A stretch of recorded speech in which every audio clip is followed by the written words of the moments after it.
આજે તોરની પ્રાથમિક શાળામાં જે દુષ્કર્મનો જે બનાવ બન્યો હતો, જેમાં આરોપી તરીકે તોરની પ્રાથમિક શાળાના આચાર્ય હતા અને જે ઇન્વેસ્ટિગેશન થયું અને નામદાર કોર્ટમાં ચાર્જશીટ મૂકવામાં આવ્યું અને આજે જે છે નામદાર કોર્ટે એને 10 વર્ષની સજા ફટકારી છે અને એમાં જે છે રોંગફુલ કન્ફાઇનમેન્ટ અને બીજા કલમોના ઉપર જે છે એમને સજા થઈ છે અને 2 લાખ રૂપિયા જે છે ભોગ બનનારના ફેમિલીને આપવાનું નામદાર કોર્ટે કોમ્પન્સેશન તરીકે નિર્ણય લીધો છે. નામદાર સેશન કોર્ટ લીમખેડાએ જે ચુકાદો આપ્યો છે એ લીમખેડા કોર્ટનો એક ઐતિહાસિક ચુકાદો છે.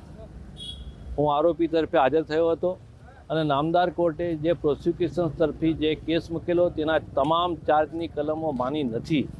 ફક્ત નામદાર કોર્ટે નિષ્કાળજી મુજબ મૃત્યુ થયેલું છે એની 105(2) બીએનએસની કલમ માની અને 10 વર્ષની સજા કરી છે. આ સજાની સામે પણ અમે અભ્યાસ કર્યા પછી અપીલમાં જઈશું. આ કેસની અંદર જે પોક્સોની કલમ લગાવી હતી એ મિસયુઝ ઓફ પોસ્કો લો સિવાય બીજું મને કંઈ જોવાતું નથી અને ખરેખર આ એક બહુ ગંભીર બાબત છે કે સામાન્ય કેસની અંદર તમે તપાસ કરતા હોય તો એટલા બધા મોટી તપાસ કરતા હોય, જ્યારે આટલા ગંભીર ગુનાની અંદર તપાસ એ પાયાની હતી કે આ તપાસથી હું સંપૂર્ણ સંતોષ નહોતો અને મને એવું લાગ્યું ત્યારે મેં આ બ્રીફ લીધેલી, ત્યારે મેં આ કેસ લીધેલો કે ના, મને તો હું આવી નાની દીકરીઓના કેસો લેતો નથી, પણ રિયાલિટી જોતાં દુષ્કર્મનો કેસ જ નહોતો.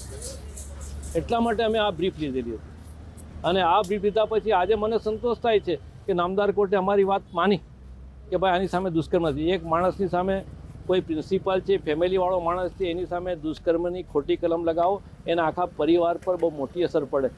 એટલે આ કેસની અંદર પોલીસની ધરોહર નિષ્ફળતા છે અને સાબિત કરવામાં નિષ્ફળ ગઈ છે. હાલ જે કોર્ટે સજા સંભળાવી છે એ કઈ કલમ હેઠળ અને કેટલો દંડ કરવામાં આવ્યો? હાલમાં જે સજા કરી છે 105(2) બીએનએસ. 105 બીએનએસની પહેલાં જૂની કલમ 304 પાર્ટ 2. કોઈ માણસને નિષ્કાળજીથી કોઈ મૃત્યુ થઈ જાય તો એ આરોપીને નામદાર કોર્ટ 302માંથી કન્વર્ટ કરીને 304 પાર્ટ 2 કરતી હતી મુજબ 105(2)માં આજે સજા કરી છે. જે સજા 10 વર્ષની વધુમાં વધુ છે, મેક્સિમમ એ કરી છે અને 2 લાખ દંડ કર્યો છે.